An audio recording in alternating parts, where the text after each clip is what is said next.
escasso, é que eu trabalho no hospital todo dia, chego lá das 7h30 às 5h30 da tarde, em média. Então, eu não estou em casa, porque muita gente que está trabalhando em casa, às vezes tem horários mais flexíveis para participar de conversas pela internet, por live, como se chama hoje. E eu tenho que deixar para fazer isso depois que chego em casa.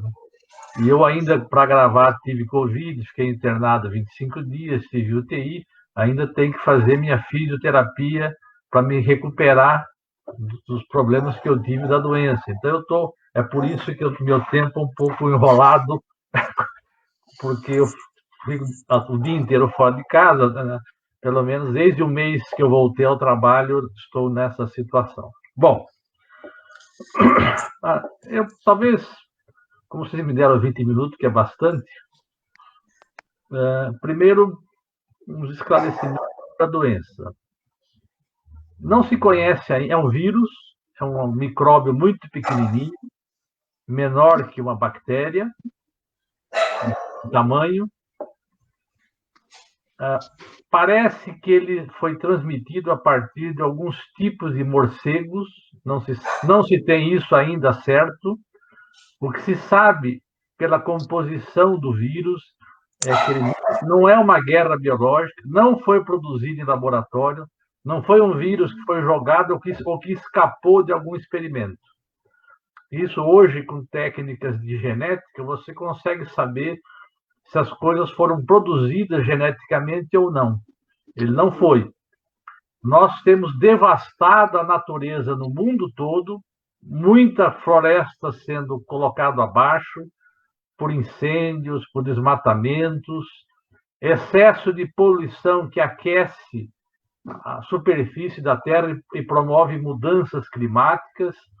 Então, nós temos assistido muitas mudanças no nosso ambiente que facilitam as doenças infecciosas que estavam reduzindo no século XX, porque nós tínhamos um monte de malária, um monte de sarampo, um monte de doenças infecciosas por bactérias ou vírus, e isso foi diminuindo com o tempo, pela vacinação e porque a gente foi tomando medidas de higiene no mundo todo. Só que nós fizemos duas coisas: nós aumentamos muito a produção de poluentes do ar, que mexeu com o clima, desmatamos muito e aumentamos muito, proporcionalmente aos 7 bilhões e meio de pessoas que vivem no mundo, as áreas de pobreza e de moradia muito precária, que são condições muito ruins para as pessoas se defenderem de doenças, né? Então, essa é a primeira coisa. A segunda coisa é uma doença deste vírus, que dá a doença chamada Covid, né? 19, ela é uma doença que a gente conhece um pouquinho dela a partir de dezembro do ano passado. Então, é diferente das gripes comuns, de uma pneumonia provocada por outros tipos de micróbio, por tuberculose, outras doenças a gente conhece há mais tempo e tem mais experiência de tratar e de como enfrentá-la. Essa é uma doença muito agressiva que começou a ser observada em dezembro do ano passado, primeiro caso descrito na China. Depois vem se espalhando para o mundo todo.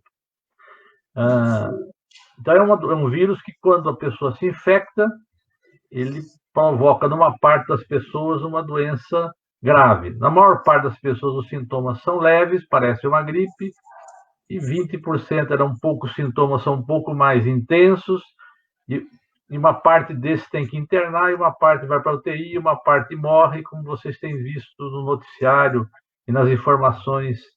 Por isso que é uma doença que não dá para trabalhar com chamada imunidade de rebanho e nem deixar as pessoas se infectarem achando que é uma gripinha, porque é uma infecção que pode matar pessoas, como nós estamos hoje, com quase chegando a 105 mil, ultrapassando 105 mil pessoas que morreram, isso sem falar em possível subnotificação de registro de óbitos que morreram com outro diagnóstico, com pneumonia, insuficiência respiratória aguda, e mais de 3 milhões de pessoas notificadas no Brasil.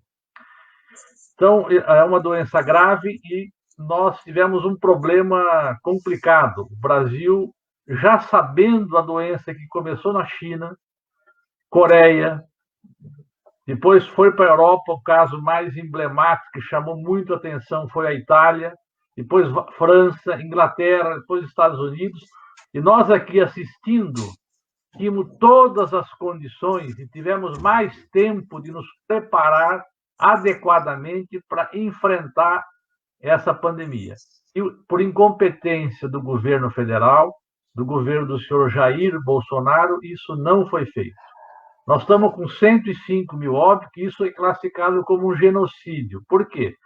Porque nós podíamos ter adotado medidas para impedir essa quantidade de pessoas que se infectaram, são milhões, e até agora mais de 100 mil pessoas que faleceram. E isso não precisava ter ocorrido. Se o governo federal entendesse o que estava acontecendo nos outros países no mundo todo, e adotasse as regras de prevenção do espalhamento, da disseminação da doença, olhando o que aconteceu na Itália, que o prefeito de Milão não fez isso, os casos estouraram, depois eles reconheceram o erro e passaram a adotar o isolamento. Isso aconteceu em vários países europeus. Aqui, sabendo dessa experiência, a presidência da República dava o exemplo contrário, não organizou em cada estado, não orientou cada estado e município uma política de que o isolamento das pessoas nas suas casas reduzir a atividade de trabalho fora de casa, tá certo? E utilizar meios de proteção como o uso de máscaras, luvas, o uso de desinfetantes para aquelas pessoas que precisam, por exemplo, trabalhar em atividade essencial, como é o caso, por exemplo, da minha área, que é a área da saúde, a área de transporte de pessoas. Tem algumas áreas que elas têm que trabalhar, inclusive, 24 horas, em algumas áreas. Isso não foi feito.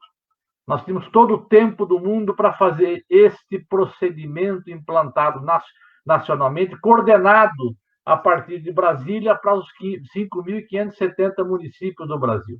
Isso não foi feito, os governadores e prefeitos foram deixados à própria sorte, alguns deles, no começo, passaram a adotar essas medidas e depois, com o exemplo desorganizador do governo federal, sem ministro da saúde adequado, isso desde o primeiro governo, desde o início do governo federal, e continua hoje com o general e lotado no Ministério da Saúde pessoas da área militar sem nenhuma experiência em cuidar de saúde, em cuidar de nenhum cuidado, não só de combater a epidemia, como das questões de saúde em geral. Isso fez com que nós chegássemos a uma situação desastrosa para o país. Porque, além das medidas de isolamento, quando você toma isso, os estados que fizeram isso lá fora, na mesma quinzena, as pessoas que não podiam trabalhar, portanto, não iam receber dinheiro, já recebiam na sua conta ou um cheque em dinheiro. Aqui demorou meses para o auxílio ser implantado. O governo queria pagar só R$ 200, por pressão dos partidos e movimentos sociais. O Congresso aprovou aumentar de 200 para R$ 600, porque R$ 200 é impossível você sobreviver, tá certo? Mas isso demorou entre a aprovação e as pessoas receberem no bolso um tempo, e quando você tem uma carência dentro da sua casa, as pessoas desesperadas, muitas delas saem em busca de trabalho, em busca de sobrevivência, para manter a sua família, o sustento dela, a comida, as condições de higiene mínima. Então, nós tínhamos uma falta de orientação, uma direção nacional que orientasse a saúde e um apoio a grande parte da população, um apoio de imediato. Isso desde março devia ter ocorrido. Desde março, para que elas pudessem ficar no isolamento numa condição mais adequada. Tá certo? Isso não foi feito. Só começou a pagar o auxílio tempo depois, o isolamento não houve. Nunca passamos de 55% ou 60% de isolamento em estado nenhum no Brasil. Então, a outra questão é que não houve uma coordenação federal dos esforços. Quando a gente está em guerra, no caso é uma guerra contra um vírus, uma pandemia, nós temos que organizar a produção do país para enfrentar aquilo. Se é guerra, eles vão fabricar avião, tanque, navio, sei lá. Mas numa pandemia, o governo devia reunir a indústria têxtil, indústria de confecção, indústria toda hospitalar para produzir aquilo que a saúde precisa, desde o posto de saúde, o programa de saúde da família, até o hospital, para prevenir a doença, tratar a doença das pessoas. E fazer com que essas indústrias produzissem máscaras, respiradores, lençóis, toalhas, aventais, ao mesmo preço que vendiam antes, porque elas começaram a aumentar o preço em plena crise do país, dificuldade econômica. Uma máscara que era vendida a 5 passou a ser vendida a 10, 15 reais. Uma toalha, um lençol que custava X, a indústria passou a cobrar 2, 3X. Você não tinha uma coordenação nacional que requisitasse, obrigasse, elas vão vender em maior quantidade, ganhar muito dinheiro, mas não deviam ter aumentado os preços e obrigado os hospitais, principalmente da rede pública, mas não só, a pagar mais caro para atender milhões de pessoas que foram afetados, estão ainda sendo afetados pela pandemia. Uma questão importante que eu queria chamar a atenção é sobre a vacina. Existem centenas de vacinas sendo estudadas no mundo todo. É possível que tenha vacina pronta para ser produzida a partir de dezembro, janeiro do ano que vem. Mas nós precisamos criar uma pressão no sistema de saúde em cada município, porque quando você produz uma vacina, até você vacinar uma pessoa, às vezes você demora 3, 4 meses entre produzir a vacina e chegar na aplicação na população. Nós precisamos nos preparar desde já, sabendo disso, não fazer o que o governo federal tem feito até agora, que sabia da epidemia lá fora e não tomou as providências. Nós temos que obrigar o governo do estado de São Paulo e em cada estado, pressionar em cada município, para que já sejam organizados os sistemas de logística para que a vacina pronta, fabricada, tenha rápida aplicação na população. Aplicação nos professores, nos idosos, na área da saúde, começa pelas áreas que têm maior risco, vai vacinar a população toda. Então, é necessário, a gente está vendo essa discussão de vacina, ainda não tem vacina, são várias sendo testadas, mas é possível que a produção possa começar em dezembro ou janeiro. Se isso ocorrer, nós já temos que nos preparar desde já para produzir, aplicar imediatamente, não demorar meses entre a produção e a aplicação, porque nós temos que combater uma doença que mata milhares de pessoas. Não é uma gripinha que dá um nariz entope, escorre um pouco de febre. Nós estamos com 105 mil pessoas morreram no Brasil. Não é brincadeira. É 2 vezes maior que os Estados Unidos faleceram na Guerra do Vietnã durante 15 anos. Então, nós estamos 2 vezes e meia maior do que as mortes por acidente de trânsito ou por homicídio no Brasil. Então, não é brincadeira o que está acontecendo. E nós não podemos deixar o desleixo do governo federal operar também nessa área da vacina, como tem operado em outras áreas. A outra questão que eu queria levantar é que há necessidade de uma articulação nos municípios entre a área da saúde, da educação, da assistência social e do esporte. Claro que isso tem que pressionando para que todos que tenham que fazer alguma atividade tenham condições de fazer ela com segurança, quando a atividade tem que ser presencial, como muitos casos da saúde, que vão atender as pessoas, obviamente, mas tem que ter uma articulação das áreas sociais para ajudar as famílias a aguentarem o isolamento dentro de casa, facilitar esse isolamento, ajudar as famílias a recuperarem os doentes que tiveram Covid e voltaram para casa debilitados, que precisam ter uma boa alimentação, precisam de fazer exercício físico, que é o que eu estou fazendo, por exemplo. Então, os professores de educação física, vocês podem ajudar numa interação com o setor de saúde em cada região, cada bairro, em cada região, em cada município, para ajudar o povo a não ficar doente, a recuperar melhor aqueles que ficam doentes e apoiar as iniciativas de saúde para fazer o diagnóstico precoce dos problemas e encaminhar para tratamento hospitalar os casos que assim exigirem. As pessoas, quando numa unidade de saúde identificam alguém com a doença, tem que fazer o teste do nariz e da boca, chamado PCR, que já está bastante até difundido. É o que consegue saber se o vírus está lá ou não.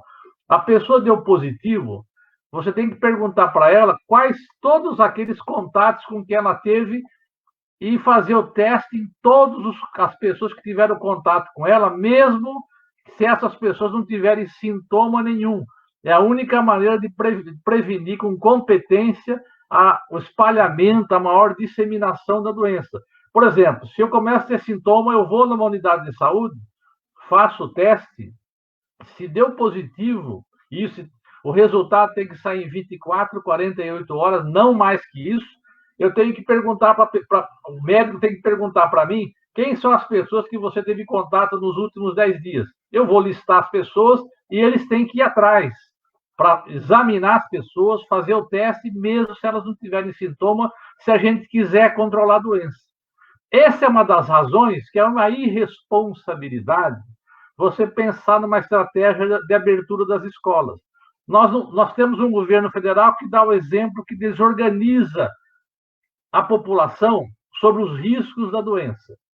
Aí eu quero voltar às aulas com milhões de alunos, milhares, ou não sei, número de professores e funcionários envolvidos nas escolas, no Brasil todo deve chegar a milhões também, ou seja, com um governo que não dá o exemplo, nem sequer dá o exemplo da necessidade do uso de máscara, do isolamento, de oferecer testes para que todas as unidades de saúde do Brasil, de norte a sul, tenham condições de fazer um teste hoje, o resultado sair amanhã, para prevenir doenças. É uma irresponsabilidade eu fazer uma abertura nestas condições, porque o risco de eu infectar alunos, eles irem para casa, infectar a sua família, de eu infectar professores, ou o corpo de funcionários que trabalham numa escola, que também que não são professores, trabalham com merenda, trabalham com segurança, trabalham com limpeza, porque eu não tenho uma confiança, uma política nacional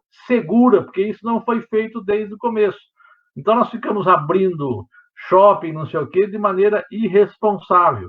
Os países que fizeram lockdown, ou seja, fechar a economia para reduzir a disseminação, o número de infectados e de mortos, eles estão saindo da recessão econômica antes do que ficar esse vai e vem que desorganiza a estrutura da família e desorganiza mais a economia. Pelo contrário, ou seja, os países que tomaram medidas vão parar praticamente toda a situação produtiva em determinados estados. Quando começou a epidemia em São Paulo, foi aqui que o primeiro caso foi detectado, a cidade tinha que ter sido fechada. Ninguém entra e nem sai. Porque é daqui que espalhou para a grande São Paulo, espalhou porque as pessoas viajam para outros estados. Depois, São Paulo, Rio, Ceará, Fortaleza, que são polos de viagens internacionais importantes. Esses locais deviam ter sido isolados no começo, por um período mínimo de 2 a 4 semanas, para você impedir a disseminação das doenças, seja para o interior dos estados, como para outros estados. Hoje em dia, o que acontece? A doença que começou nas capitais, já estão mais de 5 mil municípios do Brasil, dos 5.570, já tem pessoas com Covid, porque as pessoas se movimentam de ônibus, de carro, alguns de avião, de trem, do jeito que vai. E então não há segurança. Os governos, inclusive aqui de São Paulo, não teve políticas de isolamento de áreas adequadas para impedir, por exemplo, que a doença fosse levada para o conjunto das regiões do interior do estado de São Paulo. Portanto, era mais evidente, na minha opinião, aí é uma questão que vocês entendem mais do assunto, por que nós não damos para cada aluno da rede pública o chamado tablet ou um notebook? O que impede que eles tenham isso e um Wi-Fi grátis, ou uma internet? Por que a Vivo, a Claro, a TIM, não são chamadas no esforço de guerra a liberar a internet grátis para todas as residências das famílias das escolas públicas do Brasil todo? Por que o Estado não compra por R$ 2.000 um computador para cada família, que tem vários alunos lá dentro? para vocês e ajudar vocês, na minha opinião, a melhorar. Alguns locais já têm isso, mas nós podemos melhorar com esses instrumentos a conversa de vocês, os professores, da estrutura da escola, da própria saúde, que pode, com esses instrumentos, ter um monitoramento de como é que está a saúde de cada família, e também monitorar como é que está o isolamento, acompanhar melhor isso.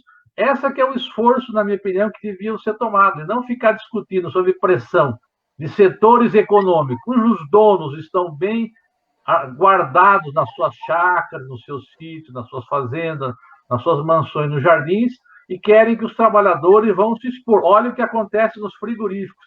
Em um único frigorífico da BRF, eu não sei se é Paraná ou Santa Catarina, 1.100 pessoas infectadas. É um desastre. Porque se está infectado as pessoas, está infectando, inclusive, os alimentos que lá produzem, não é isso? Porque as pessoas pegaram o vírus e os alimentos vão ser distribuídos por aí. Então, ou seja, mostra medidas de higiene, além de dar condições inadequadas para quem trabalha em vários setores, você também mostra uma falta de procedimentos adequados de higiene num processo produtivo na área de alimentos que acontece nos frigoríficos do Brasil afora, como vocês têm visto. Isso acontece no setor de transportes, os motoristas de ônibus, cobradores, são várias áreas. É que vocês, como a educação, se voltar nessa condição, pode ser uma nova categoria que ocorra com vocês a semelhança que acontece com os frigoríficos e com a área de transportes. Algumas áreas não podem parar, porque elas produzem coisas essenciais.